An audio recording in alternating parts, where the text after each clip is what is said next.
안녕하세요. 사연 읽어주는 남녀입니다. 오늘도 와주셔서 감사드리며 그럼 오늘의 사연 바로 소개해드리겠습니다. 인과응보, 사필귀정. 세상의 어떤 일도 그에 합당한 대가를 치르게 되어 있다는 이 말이 지금의 저에게는 더할 나위 없이 와닿습니다. 안녕하세요. 저는 이제 50을 바라보는 여자입니다. 결혼 23년 차가 되었을 때였어요. 대학에 들어간 딸은 기숙사 생활을 하고 있어서 저와 남편 이렇게 둘이서만 지내고 있었죠. 그러던 중 제 생일이 다가왔습니다. 남편이 저녁에 집에서 같이 식사하자고 하더군요. 그냥 밖에서 외식하자. 근사한 식당에서 먹는 것도 좋잖아. 아니야. 이번엔 집에서 먹자. 그리고 일찍 들어와. 굳이 집에서 먹자고 강조하는 남편이 조금 의아했습니다. 평소 남편은 이벤트를 준비하는 성향의 남자가 아니었거든요. 그래서 큰 기대는 하지 않았어요. 혹시 하더라도 케이크 사오고 간단한 요리를 해주지 않을까 하는 생각이 들었죠. 뭐 그거대로 기대됐어요. 그래서 생일날 퇴근 후 서둘러 집으로 들어갔습니다. 그런데 거실에 들어서자마자 깜짝 놀랄 일이 벌어졌어요. 친정엄마와 여동생 부부가 와 있더라고요. 남편이 저 몰래 불렀던 거였습니다. 순간 놀라서 말문이 막혔습니다. 그때 남편이 활짝 웃으며 제게 다가오더니 말하더군요. 서프라이즈. 생일 축하해. 그와 동시에 남편이 들고 있던 폭죽을 터뜨렸습니다. 폭죽 소리와 함께 저는 그 자리에서 감동의 눈물이 고여 올라왔어요.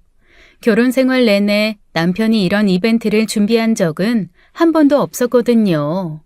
이 정도로 큰 이벤트는 상상도 못했던 터라 가슴이 벅차올랐습니다. 얘 정연아, 너 우니?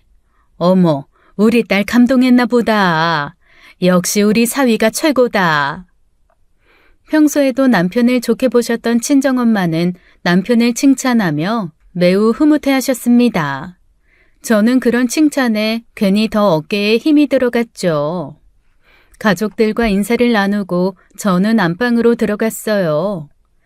나 옷 좀 갈아입고 금방 나올게. 일하느라 정장을 입고 있었기에 조금 편안한 옷으로 갈아입으려고 했죠.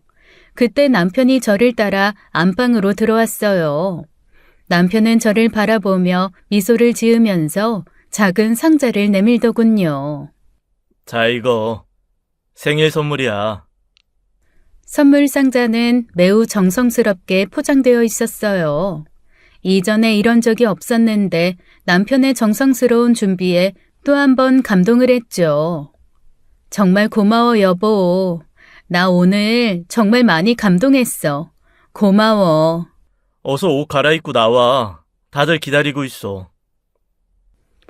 그렇게 말하며 남편은 먼저 안방을 나갔습니다.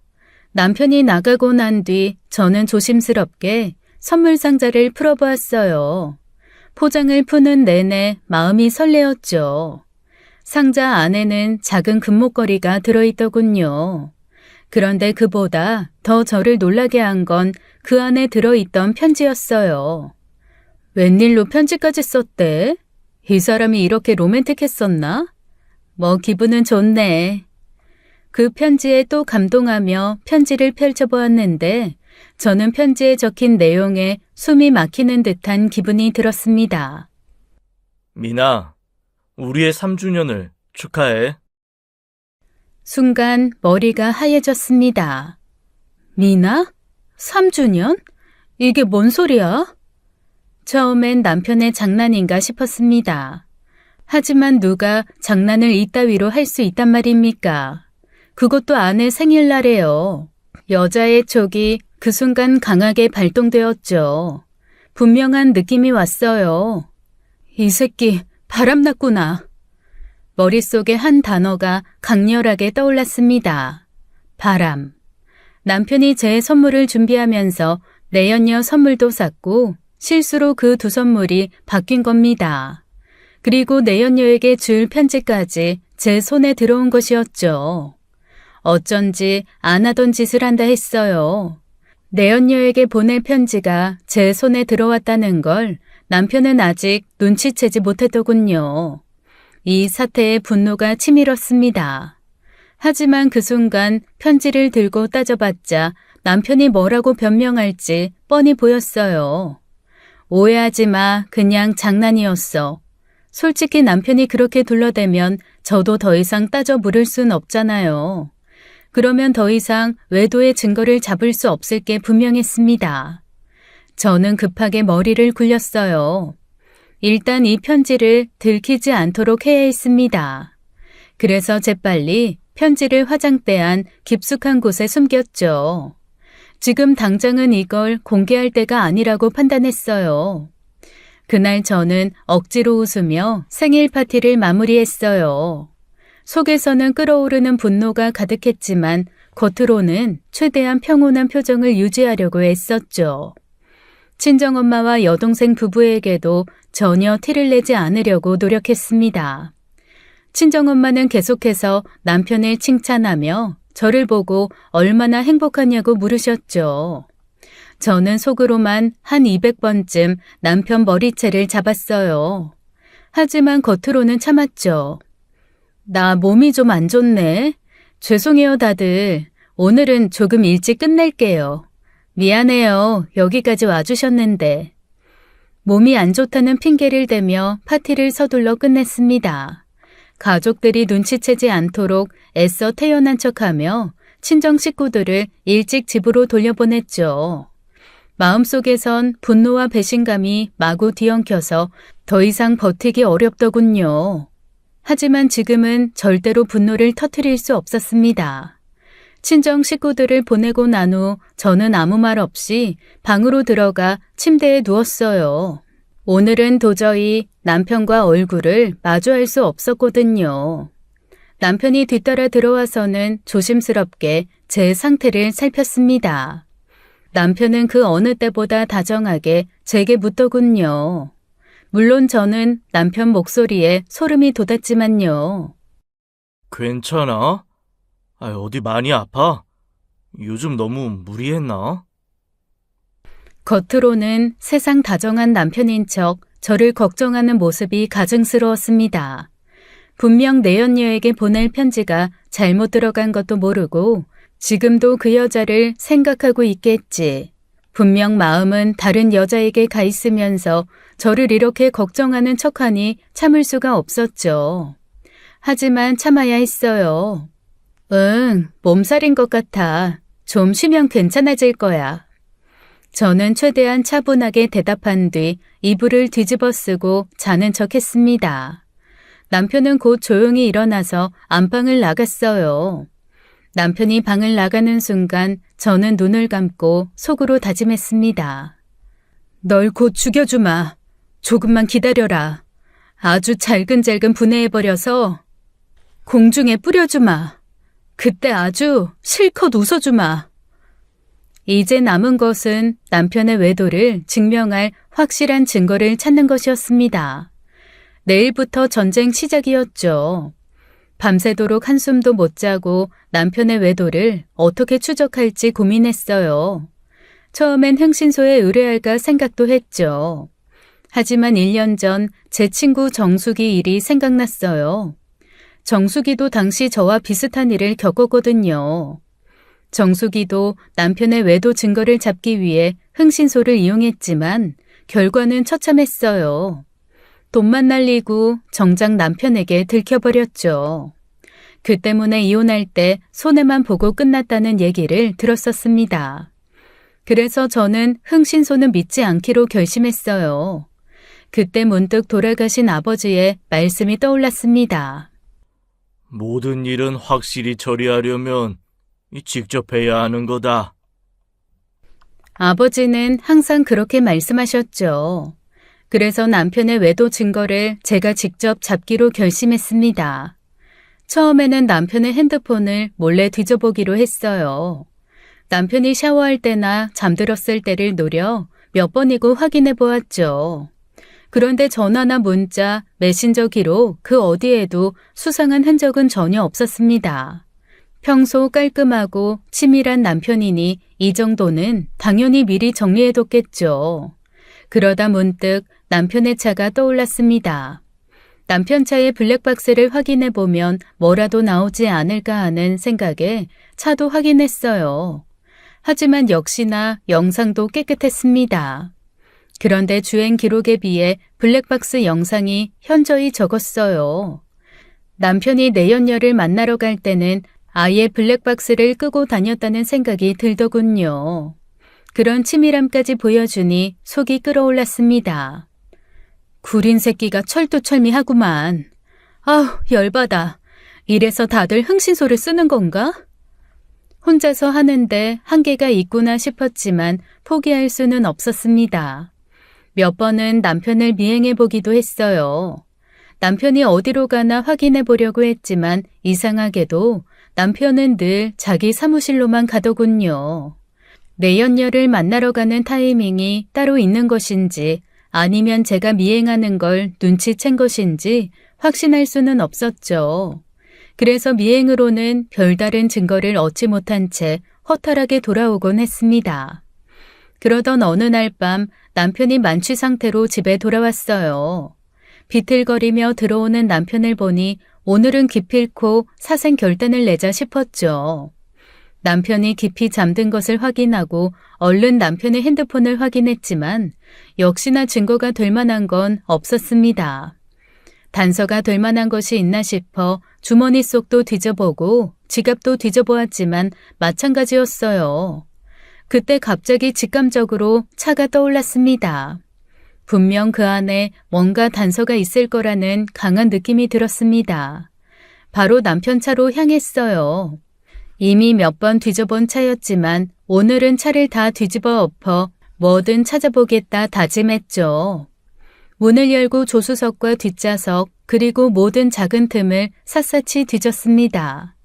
혹시 내연녀가 실수로 무언가를 떨어뜨렸을까 싶어 꼼꼼히 찾아보았지만 허사였어요.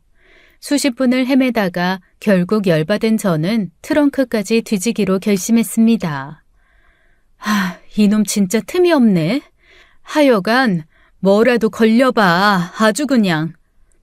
트렁크를 열고 안에 있던 남편의 골프채 가방을 꺼내서 하나하나 뒤져봤습니다.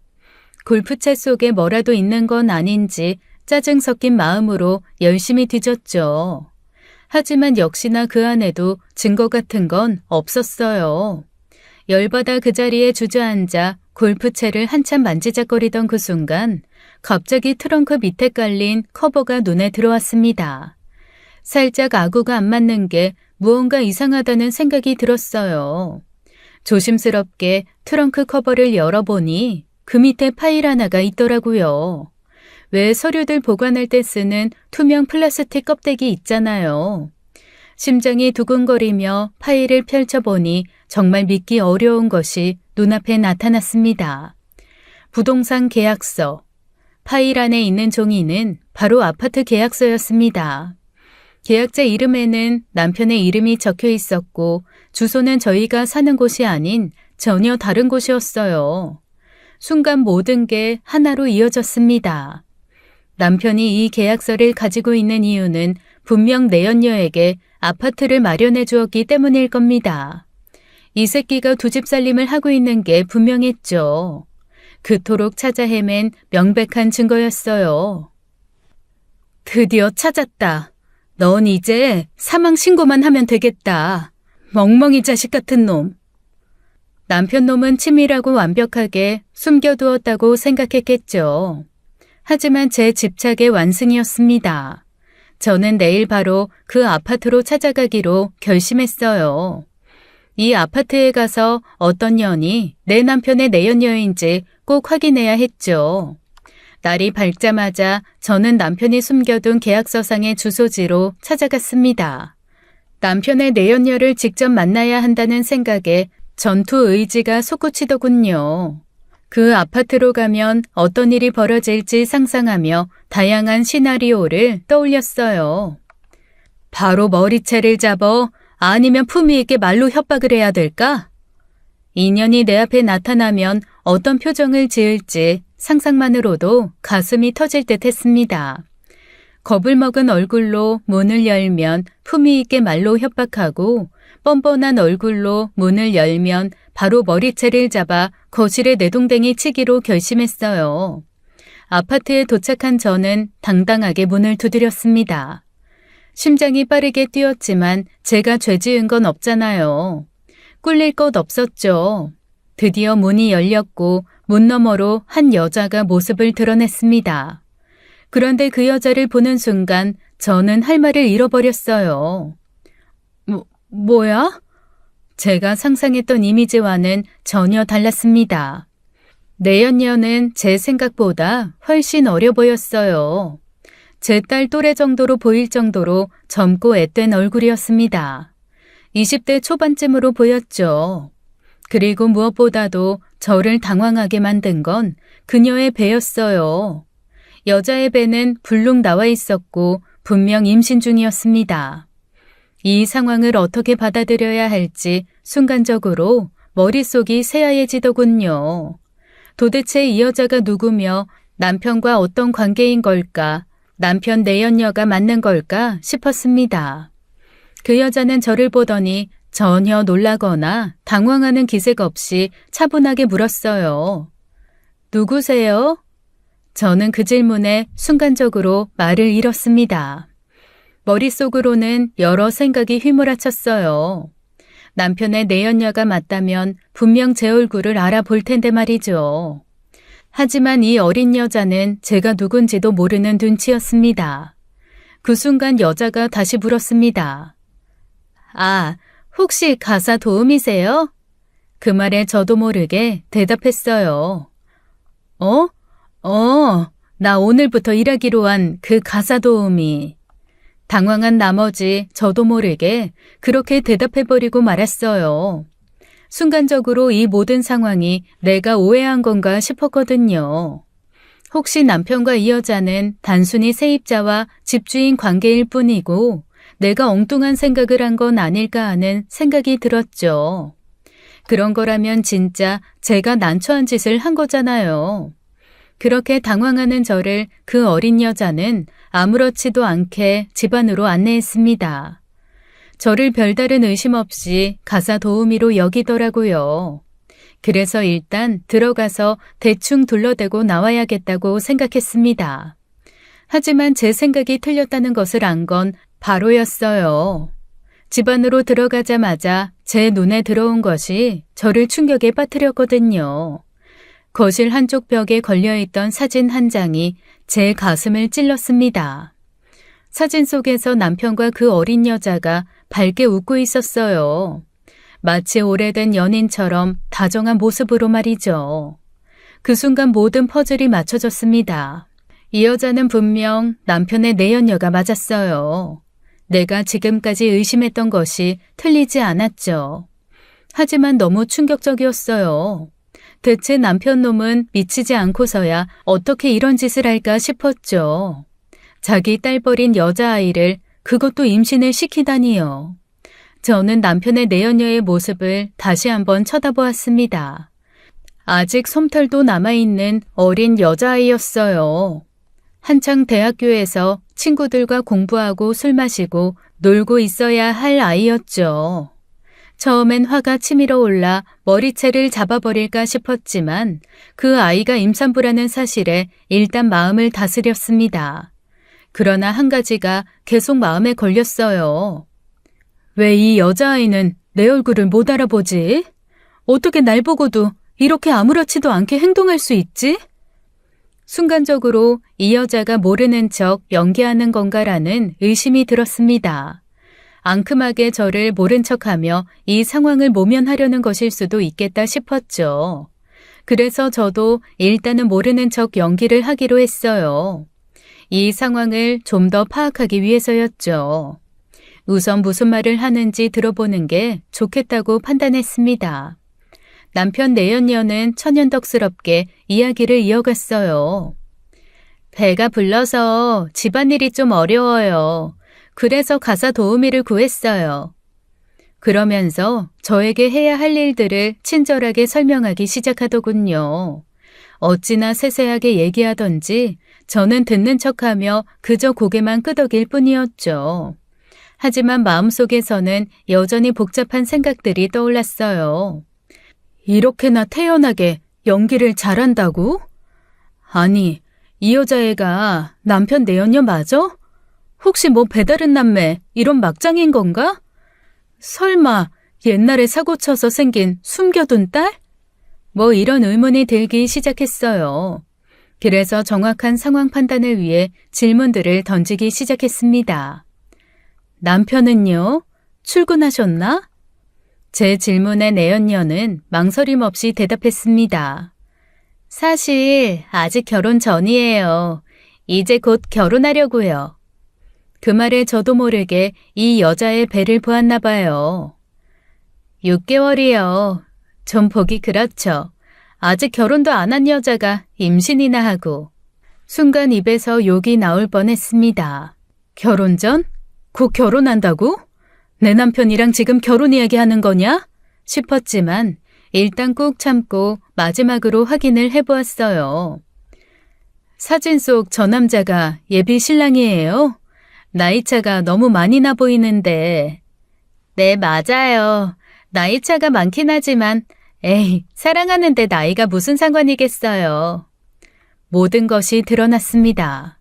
이 어린 여자는 내 남편의 내연녀가 틀림없었습니다. 진짜 어이가 없었습니다. 사랑한다니요. 본처가 이렇게 눈 부릅뜨고 있는데 그게 무슨 헛소리입니까? 저는 언성을 높이며 말을 하기 시작했어요. 이 정도 나이의 남자면 가정이 있을 거라는 생각 안 해봤어요? 돈 많은 중년 남자가 어린 아가씨 가지고 놀고 있는 거라는 생각 안 해봤냐고요. 제 말과 말투의 내연녀는 잠시 움찔하더니 단호하게 말하더군요. 이분은 사별하셨어요. 젊어서 아내분 보내고 지금까지 혼자 사시는 분이라고요. 그 순간 제 머릿속에 딱 한 가지 생각이 들더라고요. 남편이 이 어린 여자아이를 속였구나. 남편은 이 여자에게 자신이 아내와 자식이 있다는 사실을 감추고 마치 혼자인 사람처럼 거짓말을 한 것이었죠. 세상 물정 모르는 이 여자아이는 그저 그 이야기를 믿고 순진하게 남편을 따라가고 있었던 겁니다. 저도 모르게 허탈해서 한숨이 다 나오더라고요. 젊은 여자가 왜 나이든 남자랑 결혼하려고 해요? 젊고 좋은 또래 남자들 많잖아요. 아가씨 예쁜데 뭐하러 이런 남자를 만나요? 순간 그 여자아이가 인상을 찌푸리더군요. 제가 왜 아주머니한테 이런 소리를 듣고 있어야 돼요? 이분 그냥 나이든 남자 아니에요. 젊은 애들 다 어떻게 해서 저 이용해 먹으려고 할 때 이분만큼은 저한테 진심이셨어요. 아주머니한테 이상한 소리 들을 뿐 아니라고요. 저 죄송한데 일하기로 한 거 없던 일로 할게요. 이만 나가주세요. 죄송해요. 저는 그 말에 가슴이 먹먹해졌습니다. 이 여자는 남편에게 정말 마음을 주고 있었고 그 마음을 속인 건 다름 아닌 남편이었습니다. 그러더니 그 여자는 제 손에 5만 원을 쥐어주었어요. 오늘 와주신 값이에요. 받으세요. 내일부터는 안 오셔도 돼요. 저는 그렇게 얼결에 그 아이가 준 5만 원을 받고 그 집을 나왔습니다. 저도 생각의 정리가 필요했기에 그날은 일단 집으로 돌아왔죠. 집으로 돌아온 저는 하루 종일 깊은 생각에 빠졌습니다. 그 여자아이의 모습을 떠올리며 그녀가 거짓말을 하고 있는 건지 다시 한번 곱씹어 보았어요. 하지만 아무리 생각해봐도 그 아이가 거짓말을 하는 것 같지 않았습니다. 눈빛이며 말투까지 모든 것에서 진실됨이 느껴졌죠. 남편이 이 젊은 여자를 철저히 속인 게 분명했습니다. 다음 날 저는 그 여자아이의 집을 다시 찾았습니다. 배를 누르자 어제와 마찬가지로 그 아이가 문을 열어주더군요. 저는 거실 테이블에 앉아 조심스럽게 말을 꺼냈습니다. 나 사실은... 그런데 그 아이의 반응은 뜻밖이었습니다. 그녀는 저를 빤히 쳐다보더니 눈을 좁히며 물었습니다. 누구세요? 아줌마 가사 도우미 아니죠? 저는 순간 당황했지만 침착하게 대답했습니다. 그걸 어떻게 알았어요? 어제 아줌마 돌아가고 진짜 가사 도우미 아주머니 다녀가셨어요. 아줌마 대체 누구세요? 저는 그 아이를 똑바로 쳐다보며 말했습니다. 누군지도 모르는 사람을 이렇게 함부로 집에 들여요? 그것도 임산부가? 그건 아줌마가 나쁜 사람은 아닌 것 같다는 생각이 들었어요. 저한테 해코지 할 사람은 아닌 것 같아서. 해코지 할 사람 맞아요. 나는 저 사진 속에 있는 천하의 쌍놈의 아내라고요. 제 말이 끝나자 그 아이는 놀란 표정으로 저를 쳐다보았습니다. 잠시 말문이 막힌 듯 고개를 저었죠. 그럴 리가요. 아내라고요? 아니, 그럴 리가 없어요. 그분은 사별했다고 했어요. 믿건 말건 상관없어요. 그게 사실이니까. 내 남편 새끼가 바람난 것 같아서 추적하다가 여기까지 오게 된 거예요. 그녀는 여전히 저를 믿지 못하는 눈치였어요. 그래서 저는 바로 증거를 꺼내기로 했습니다. 제가 남편에게 받았던 목걸이를 가방에서 꺼내 그 아이에게 보여주었어요. 이 목걸이 아가씨도 받지 않았어요? 똑같은 걸로. 그 순간 그 아이의 표정이 크게 변했습니다. 목걸이를 보더니 그 자리에서 어쩔 줄 몰라 하더군요. 아가씨 이름이 미나 맞지? 여기 내 남편이 너한테 보낸 편지야. 그 말과 함께 저는 남편이 헷갈려서 제게 준 편지를 그 아이에게 보여주었습니다. 편지를 본 아이의 얼굴은 순식간에 하얗게 질렸어요. 그제야 모든 상황이 머릿속에서 정리된 듯 했습니다. 남편이 내연녀에게 준 선물과 편지를 나에게 잘못 준 사실을 알리자 미나라는 그 아이는 갑자기 눈물을 터뜨리며 울기 시작했죠. 정말 몰랐어요. 저는 정말 몰랐어요. 죄송합니다. 죄송해요, 아주머니. 미나는 울면서 바로 무릎을 꿇더군요. 그리고 저를 향해 손을 모으고 잘못했다고 싹싹 빌기 시작했습니다. 저는 그저 말없이 서 있었어요. 많은 상황을 제 머릿속에 그리며 이 집을 처음 찾았었죠. 뻔뻔하게 나오면 머리채를 잡자, 두려움에 떨면 협박을 하자. 하지만 이 상황은 제가 생각하지도 못했던 상황이었어요. 무릎을 꿇고 애처롭게 우는 미나를 보는데 그녀가 진심으로 아무것도 몰랐다는 사실을 깨달을 수 있었습니다. 정말 죄송해요. 저는 그런 사람인지도 모르고 제가 어떻게 해야 할지 정말 죄송합니다. 미나는 계속 울며 제게 용서를 구했습니다. 그 모습을 보니 차마 화를 내거나 이 어린아이를 몰아붙일 수가 없었어요. 순간 제 딸이 생각나더군요. 미나의 어린 나이, 그리고 무엇보다 임신한 상태에서 이런 일을 겪고 있는 모습이 너무 불쌍하게 느껴졌습니다. 저는 미나를 조심스럽게 일으켜 세웠습니다. 그만 울어. 임산부가 그렇게 너무 울면 안 돼. 그럼에도 미나는 계속 눈물을 흘리며 제게 사과를 하더군요. 내 딸 또래의 이 아이가 얼마나 어리석게 사랑을 믿었는지 마음이 아팠습니다. 1시간가량 울던 미나는 결국 눈물이 마른 듯 더 이상 눈물을 흘리지 못하더군요. 어쩌다 이렇게 된 건지 일단 다 말해봐. 이야기나 들어보자. 제 말에 미나는 조금씩 자신의 이야기를 하기 시작했어요.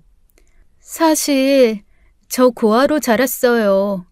부모 없이 자라면서 늘 누군가가 필요했어요.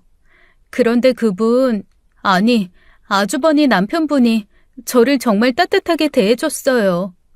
처음엔 그냥 아빠 같은 느낌이었는데 어느 순간부터 저도 모르게 사랑하고 있더라고요. 미나는 깊은 한숨을 내쉬며 과거 이야기를 꺼냈습니다. 고아원에서 자라온 이야기, 그리고 세상에 홀로 남겨진 듯한 외로움 속에서 남편놈이 미나에게 얼마나 따뜻하게 접근했는지를 이야기했습니다. 그 이야기를 듣고 보니 저는 그저 이 모든 상황이 가엾게만 느껴졌어요. 미나가 남편을 처음 만난 게 남편의 사무실이었다고 말했습니다. 남편은 다니던 대기업을 그만두고 현재는 사업을 준비 중입니다. 저희 시아버지가 굉장히 부자시거든요. 남편은 시아버지에게 투자를 받아 사업을 준비하고 있었어요. 그런데 이것저것 하다 보니 그 준비 기간이 무척이나 길어지고 있었습니다. 무려 4년 동안 사업 준비를 하고 있었죠. 사실 이놈이 진짜 제대로 사업을 준비 중인가 싶기도 했어요. 그때 남편이 사람들을 몇 명 뽑았었습니다. 사무보조와 일 관련 전문가들 몇 명이요. 미나도 그때 사무보조로 뽑혀 일하게 된 것이었습니다. 처음엔 그냥 사무보조였어요. 단순히 일만 하는 사이였는데 점점 그분이 다가왔어요. 미나는 그렇게 1년간 그곳에서 일을 하며 남편의 꼬임에 넘어갔다고 했습니다. 그때 남편은 미나에게 자신이 젊어서 아내와 사별하고 지금까지 혼자 힘들게 살아왔다고 속였다고 합니다. 그 말을 들으니 정말 치가 떨렸어요. 남편의 파렴치한 행동에 그동안 쌓였던 모든 분노가 한꺼번에 터져 나올 것만 같았죠. 정말 몰랐어요. 죄송해요, 사모님. 사모님께서 제게 상간녀 소송을 하시던 아니면 죽을 때까지 저를 때리시던 저는 뭐든 달게 받을게요. 그리고 이제 사모님 남편 만나지 않을게요. 정말 죄송합니다. 저는 곧장 한 가지 질문을 던졌어요. 그럼 뱃속의 아이는 어떻게 할 거예요? 미나는 그 질문에 답을 하지 못했습니다. 말문이 막힌 듯 고개를 떨군 채 잠시 침묵이 흘렀죠. 저는 이 아이가 혼란스러워하는 게 느껴졌습니다. 하지만 이 모든 게 남편의 책임인 만큼 여기서 끝낼 수는 없었어요.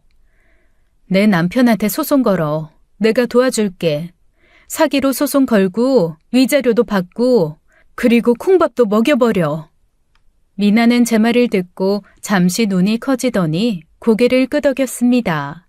하지만 저는 단순히 소송만으로 끝내고 싶지 않았어요. 소송으로 복수하는 건 너무 깨끗하잖아요. 위자료 얼마 주고 얼마 받아라. 저는 최대한 더럽고 지저분하게 남편을 박살내고 싶었습니다. 그래서 저는 미나에게 진지하게 물었어요. 하지만 그 전에 나 좀 도와줄 수 있겠어? 미나는 놀란 눈으로 저를 쳐다보았습니다. 그놈이 미나 너한테 한 짓을 생각해봐. 그리고 나한테 한 짓도. 그놈은 우리 모두를 속이고 기만한 거야. 그런데 그냥 이렇게 넘어갈 순 없잖아. 그렇지? 미나야, 나랑 그 인간 완전히 박살내버리자. 미나는 제 말에 고개를 끄덕이며 대답했습니다. 네, 저 도울게요. 하지만 그러려면 미나 네가 좀 힘들어질 수도 있어. 괜찮겠어? 그 사람이 저에게 했던 거 저 참을 수 없어요. 뭐든 시켜주세요. 어떤 일이든 저 상관없어요.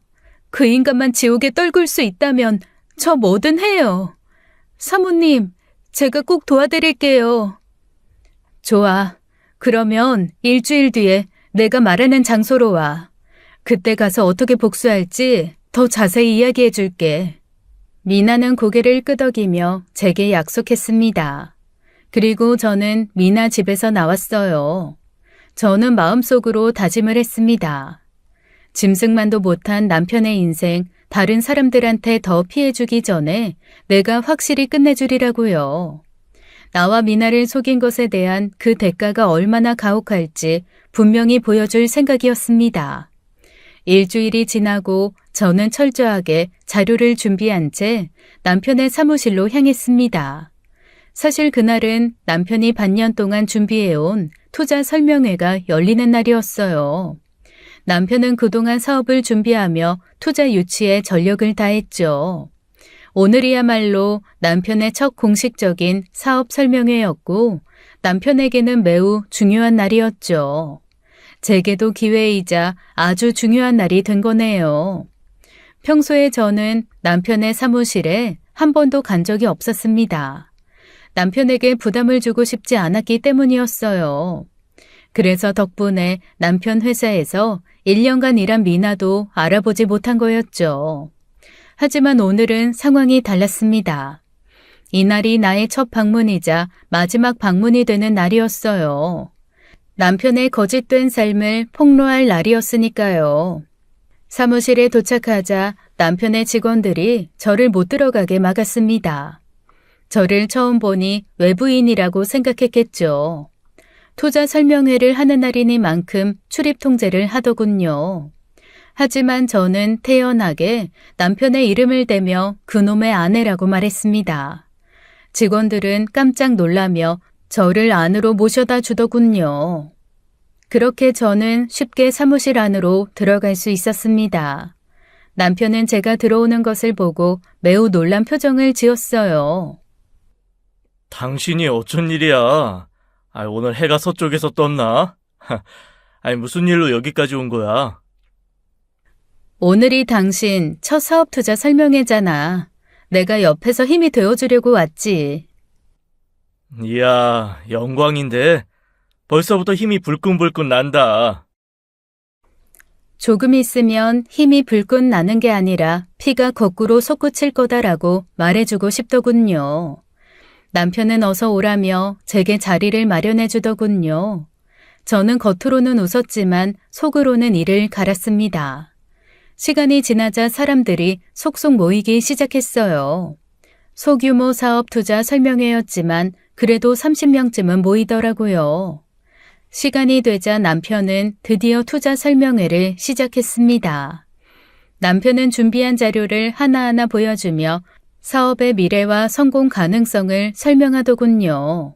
하지만 그 모든 말은 제게 아무 의미도 없었습니다. 저는 남편이 무슨 말을 하든 전혀 관심이 없었죠.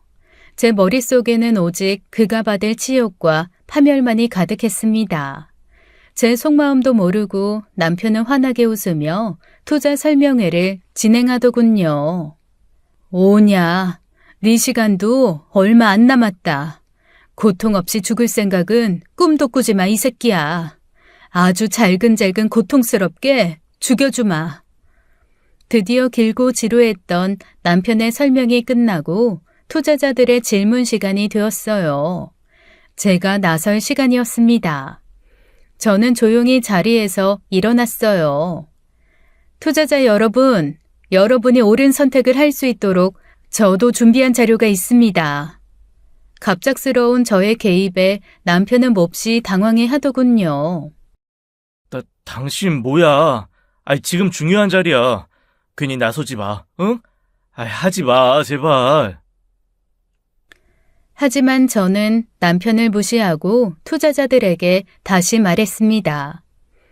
여러분, 제가 여러분들에게 보여드릴 내용은 투자에 있어서 매우 중요한 내용입니다. 들어보시겠어요? 여러분들께서 싫다고 하면 저는 그냥 이 자리에서 나가고요. 이렇게까지 말하는데 어느 누가 듣기 싫다고 하겠어요. 투자자들은 제 돌발 행동에 의아해하면서도 궁금해했습니다. 뭐가 그렇게 중요한 내용입니까? 어디 드러나 봅시다. 투자자들이 하나둘 제 이야기를 들어보자고 하더군요. 그러니 남편도 더 이상 저를 말릴 수가 없었어요. 저는 남편의 말리는 손길을 뿌리치고 연설대 앞으로 나갔습니다. 그리고 준비한 자료를 하나씩 공개하기 시작했어요. 그 자료는 남편과 미나가 함께 찍은 다정한 사진들이었습니다. 미나가 제게 준비해준 자료들이었죠. 남편은 어린 미나와 연애를 하며 마치 신혼부부처럼 행복하게 웃고 있었습니다. 심지어 침대 위에서 속옷만 입고 둘이 안고 있는 낯뜨거운 사진도 있었어요. 이 남자는 멀쩡한 아내를 두고 30살 가까이 어린 여자를 몰래 만나고 있습니다. 그것도 멀쩡하게 살아있는 자기 아내가 죽었다고 속이면서요.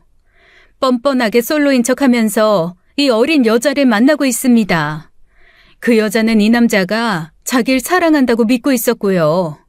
심지어 그 여자는 임신까지 했고 남편은 집까지 해주며 살림을 차렸습니다. 사무실 안은 갑자기 웅성거리기 시작했어요. 투자자들의 얼굴에 놀라움과 경악에 가까운 표정이 서리더군요. 남편은 다급하게 나에게 달려와 말했습니다. 미쳤어? 너 지금 무슨 말 하고 있는지 알아? 이 사람들 앞에서 헛소리 하지 마. 여러분, 진정하세요. 제 아내가 사실 조현병이 있습니다. 요즘 약을 안 먹더니 다시 이런 말도 안 되는 소리를 하네요. 죄송합니다. 그 말에도 투자자들 사이에서는 수군거림이 이어졌어요. 남편이 저를 정신적으로 문제 있는 사람으로 몰아가려 했죠. 하지만 저도 물러서지 않았습니다. 제 남편은 거짓말쟁이입니다. 여러분, 거짓말쟁이 말을 믿고 투자를 하실 건가요? 저는 조현병이 아닙니다. 제 말은 거짓말이 아니라고요. 저는 증거가 있습니다. 여러분, 지금 바로 저 뒤를 보세요. 그 순간 모두가 제가 가리키는 곳을 바라봤습니다. 그리고 거기에는 미나가 서 있었어요. 배를 움켜쥔 채 서 있는 그녀는 눈물로 얼룩진 얼굴로 사람들을 보고 있었죠. 순간 투자자들은 더욱 큰 소리로 웅성거리기 시작했습니다. 제가 폭로한 사진 속 여자와 동일한 인물이 그 자리에서 실제로 존재하고 있었으니 말이죠. 그때 미나가 떨리는 목소리로 외쳤습니다. 모든 게 사실입니다. 사모님 말은 모두 사실이에요. 저 남자는 저를 속였어요. 거짓말쟁이라고요. 저 남자가 제게 분명히 말했어요. 아내와 사별했다고. 지금 혼자라고 했어요. 그리고 저와 결혼해서 함께 살자고 했어요. 저는 그래서 저 남자가 아내가 있다는 사실도 전혀 몰랐습니다. 그래서 저 남자는 저를 임신시켜놓고 그 순간 사무실 안에서 남편을 향한 비난과 욕설이 여기저기서 터져나왔습니다. 투자자들은 남편을 향해 화를 내기 시작했죠. 남편은 급히 직원들에게 명령하더군요. 야, 가만 지켜보고 있으면 어떡해. 저 여자들 좀 끌어내. 당장 내 사무실에서 끌어내라고. 월급 받았으면 밥값을 해, 이 새끼들아. 남편의 말을 들은 직원들이 제게 달려왔어요. 직원들은 저를 끌어내리려고 했지만 저는 거세게 소리쳤습니다. 내 몸에 손끝 하나 대면 바로 고소한다? 건드리지 마. 야, 더러워서 내 발로 나간다. 그런데 내가 한마디만 더 하자. 야, 아무리 그래도 30살 차이는 너무하지 않냐? 사람이 양심껏 살아, 이 쓰레기 새끼야. 내가 지금 이 자리에서 맹세하는데 너 반드시 콩밥 먹인다. 알았어? 여러분, 저딴 인간에게 투자하면 분명 당신들의 귀한 돈은 모두 사라지고 말 겁니다. 아니, 투자에 성공한다고 쳐도 당신들 양심의 목소리에 귀 기울이세요. 뭐 하고 있어? 저것들 내보내! 저는 말 그대로 모든 것을 폭로하고 미나를 데리고 그 사무실을 당당히 나섰습니다. 남편의 비참한 얼굴이 뒤에서 보이더군요. 저는 사무실을 나오자마자 미나에게 물었습니다. 너 잠시 머물 수 있는 다른 곳 있니? 친구 집이요. 그런데 그건 왜요? 나 저 인간이랑 마지막 칼춤 남았어. 내가 다시 연락할 때까지 꼭 거기 숨어 있어. 알았지? 저는 미나에게 당장 그곳으로 가라고 하며 택시를 불러 보내주었습니다. 모든 일이 끝나면 내가 연락할 테니 그때까지는 절대 남편의 연락을 받지 말라고 당부했어요. 미나는 고개를 끄덕이며 택시에 올라탔습니다. 아줌마, 저희 괜찮아요? 저 사람 많이 화난 것 같은데. 괜찮아.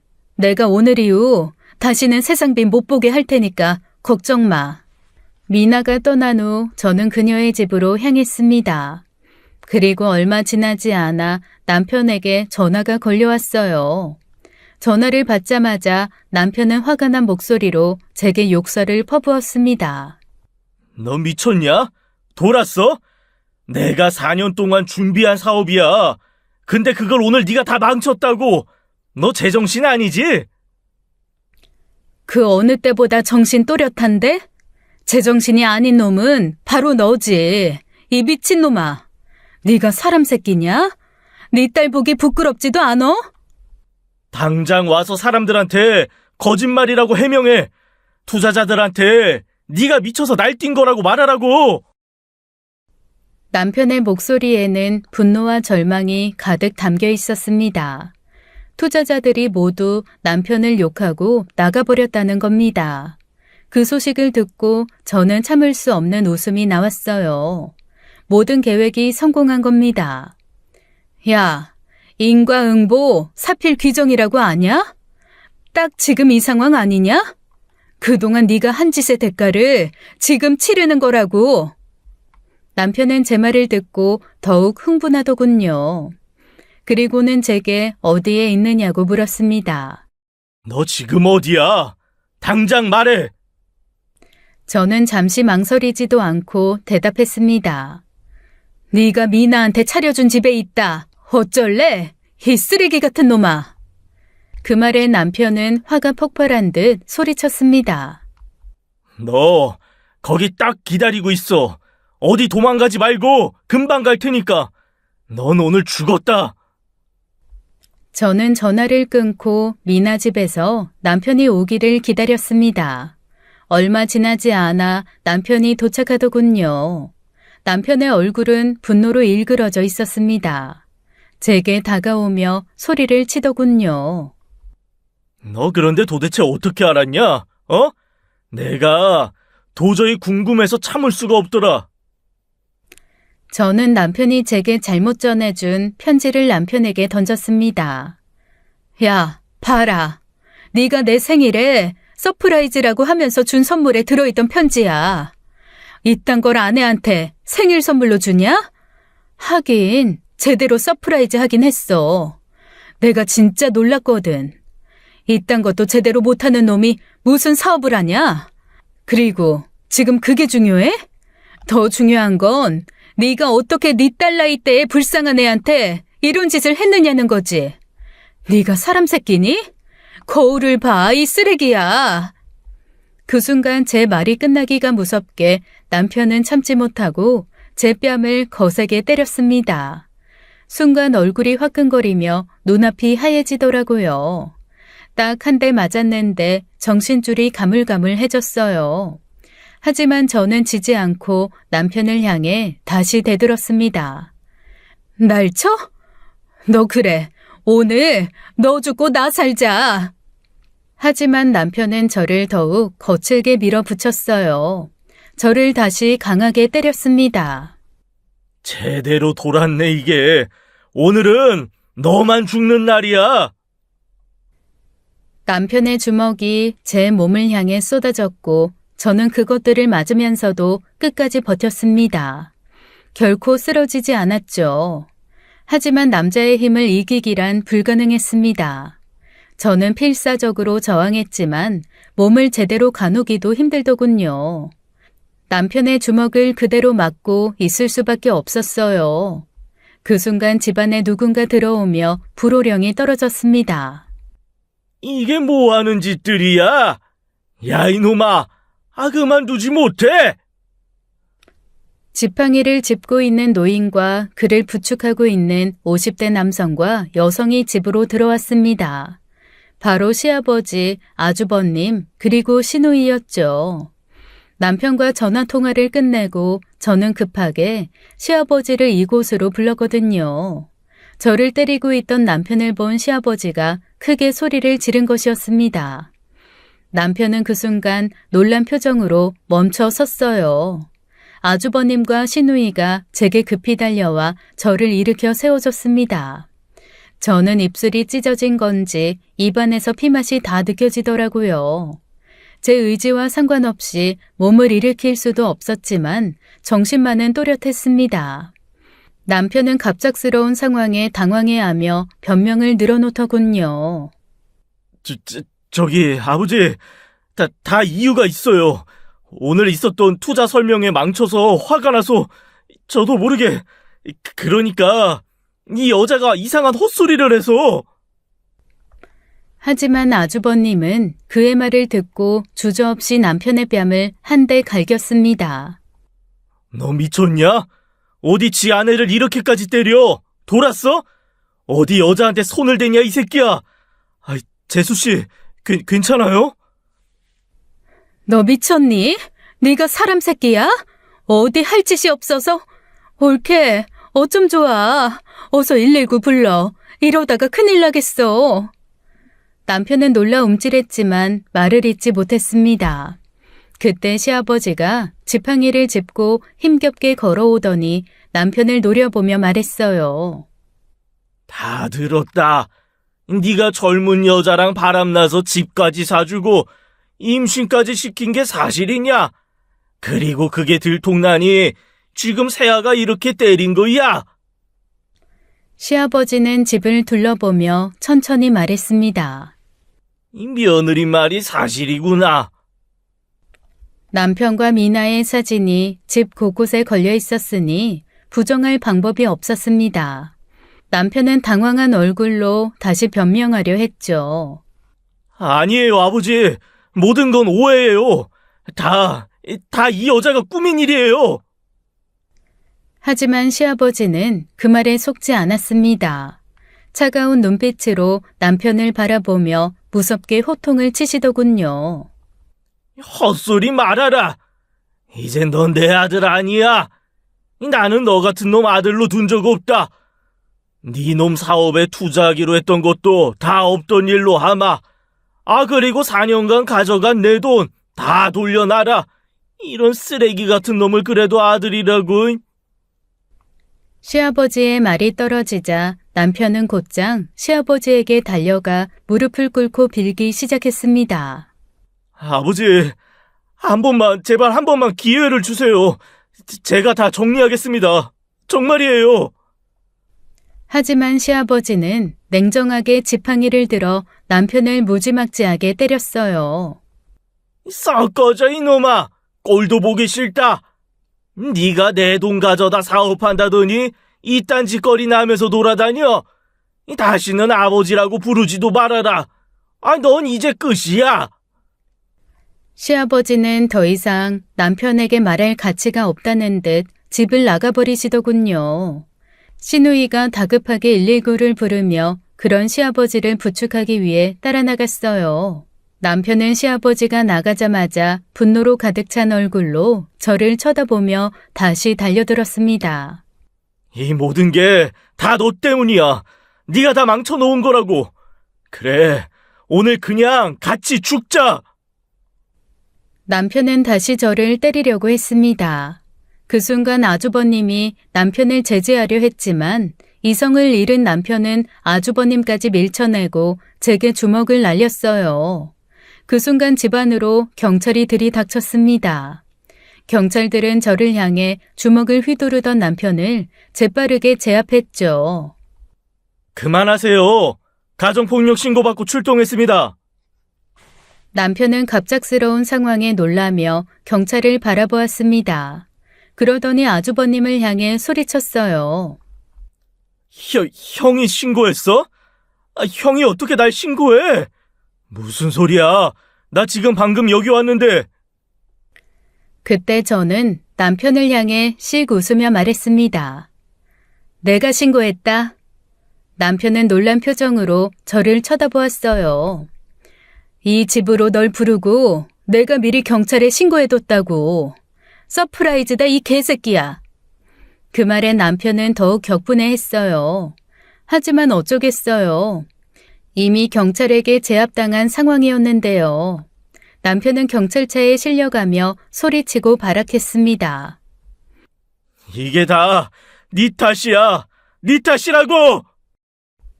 저는 남편이 멀어져가는 모습을 보며 차가운 웃음을 지었습니다. 이 순간을 위해 제가 얼마나 오랫동안 준비했는지, 그리고 얼마만큼 참아왔는지, 오늘이야말로 그가 철저히 망가지는 날이라는 걸 확신했습니다. 이후 저는 남편과 이혼 소송을 진행했습니다. 미나의 증언 덕분에 소송은 빠르게 유리하게 흘러갔죠. 미나는 남편이 자신을 속이고 기만했던 모든 사실을 법정에서 진술했습니다. 이에 시아버지도 남편의 행동에 크게 분노했습니다. 그리고는 제게 미안하다며 원래 남편에게 투자하려던 돈을 모두 주셨어요. 그 이후에도 시아버지는 분노가 가라앉지 않았어요. 남편이 지난 4년간 시아버지의 돈을 사업 준비 명목으로 썼던 것을 돌려달라고 소송을 제기했거든요. 당연히 남편이 패소했죠. 그 돈을 사업에만 쓴 게 아니라 온갖 유흥이며 여자들에게 뿌리고 있었으니까요. 결국 남편은 법원의 판결대로 시아버지의 돈을 갚아야 했습니다. 그리고 제게도 위자료와 재산 분할을 해야 했고요. 이렇게 모든 것이 끝나자 남편은 완전히 알거지가 되어버렸습니다. 한때 잘 나갔던 남편이 모든 것을 잃고 나락으로 떨어져 버린 것이죠. 그러나 여기서 끝이 아니었어요.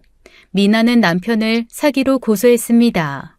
남편이 자신을 속여 임신까지 시키고 결혼할 것처럼 기망한 죄는 매우 중대했어요. 법정에서는 남편의 악질적인 기만과 그로 인한 미나가 입은 피해가 심각하다는 판결이 내려졌습니다.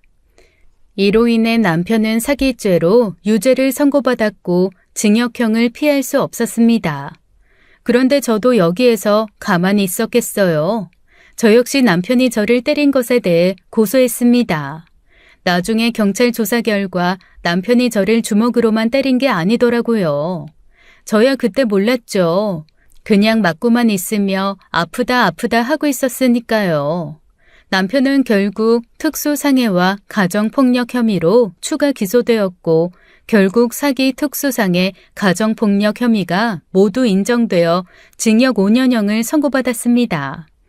더불어 저는 남편에게 접근 금지 명령까지 받아냈고요. 형사사건에서 승소 후 저와 미나는 민사소송도 진행했습니다. 미나는 남편을 상대로 배상금 1억 원을 청구했고 저 역시 남편에게 6천만 원의 배상 판결을 받았어요. 이로써 남편은 교도소에서 나오더라도 남은 인생 동안 거지 상태로 살아가게 될 것입니다. 남편이 저질렀던 모든 악행의 대가를 철저히 치르게 한 것이었죠. 이제 남편은 더 이상 저에게 그리고 미나에게 아무런 영향을 끼치지 못할 것입니다. 재판이 모두 끝난 후 저는 미나를 다시 만났습니다. 그때쯤 미나는 이미 아이를 출산한 후였죠. 저는 조심스럽게 아이에 대해 물었습니다. 이제 아이를 어떻게 할 거니? 미나는 잠시 말을 잇지 못하다가 아이를 쓰다듬으며 대답했습니다. 제가 키우려고요. 그 말을 듣는 순간 저는 마음이 아팠습니다.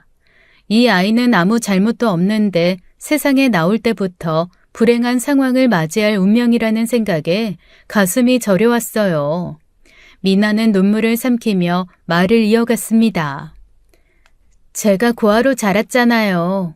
그래서 고아들이 얼마나 힘들고 불쌍한지 누구보다 잘 알아요. 이 아이도 그런 삶을 살게 하고 싶지 않아요. 고아원에 보내는 건 절대 못하겠어요. 그래서 제가 책임지고 이 아이를 키울 거예요. 이 아이한테는 세상 누구보다 사랑을 주고 키울 거예요. 불행하지도 않게 상처받지도 않게 제가 지켜주려고요. 그녀의 말이 너무 가슴에 와닿았습니다. 자신이 겪었던 아픔을 아이에게는 절대로 물려주지 않겠다는 결심이 보였어요. 순간 이 아이가 저보다 더 어른스럽다는 생각이 들었죠. 저는 미나의 결단에 마음이 아리면서도 한편으로는 그 용기가 대단하다는 생각이 들었습니다. 이 모든 상황이 다 전 남편의 잘못임을 알기에 그 무거운 짐을 미나 혼자 지게 할 수 없다는 생각이 들었어요. 그래서 저는 이혼하며 시아버지에게 받은 돈을 미나에게 건넸습니다. 이 정도면 집 정도는 구할 수 있을 거야. 그곳에서 아이 낳고 안정되게 살아. 미나는 놀란 표정으로 저를 쳐다보았습니다. 이렇게까지 하실 필요 없어요. 사모님께서도 가장 큰 피해자인데. 아니야. 난 저 돈 없어도 사는데 아무 지장 없어. 그러니까 이 돈은 네가 쓰는 게 맞아. 혼자서 애 키우는 거 많이 힘들 거야. 그런데 집이라도 있으면 좀 덜 힘들 거야. 그리고 아이에게도 할아버지와 큰아버지가 있잖아. 그분들은 나쁜 사람 아니야. 너 힘들 때 도와줄 수 있을 거야. 나한테 그분들이 말했었어. 네가 힘들 때 찾아오라고. 하지만 미나는 단호하게 고개를 저었습니다. 그분들 말씀은 감사해요. 하지만 전 그쪽 집안과 더 이상 엮이고 싶지 않아요. 미나의 결단이 확고해 보였습니다. 저는 그녀의 마음을 존중하기로 했어요. 아이와 함께 새로운 삶을 시작하려는 그녀의 선택을 지지하기로 했습니다. 그래. 하지만 혹시라도 어려운 일이 생기면 꼭 나한테 연락해. 난 이제 그쪽 집안 사람 아니니까 괜찮지? 미나는 눈물을 머금고 고개를 끄덕였습니다. 정말 감사합니다, 사모님. 정말 많이 도와주셔서 감사해요. 미나는 고맙다는 말을 몇 번이나 반복하며 길을 떠났습니다. 저는 그녀가 사라지는 뒷모습을 바라보며 그 아이가 사라질 때까지 길 위에 서 있었어요.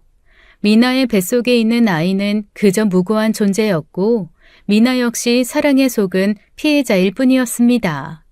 하지만 그들의 앞날은 아직 펼쳐져 있고 나는 그녀가 잘 살아가길 진심으로 바랬습니다. 지금까지 사연 읽어주는 남녀였습니다. 끝까지 시청해주신 여러분 감사드리며 저희는 다음 사연으로 돌아올게요. 감사합니다.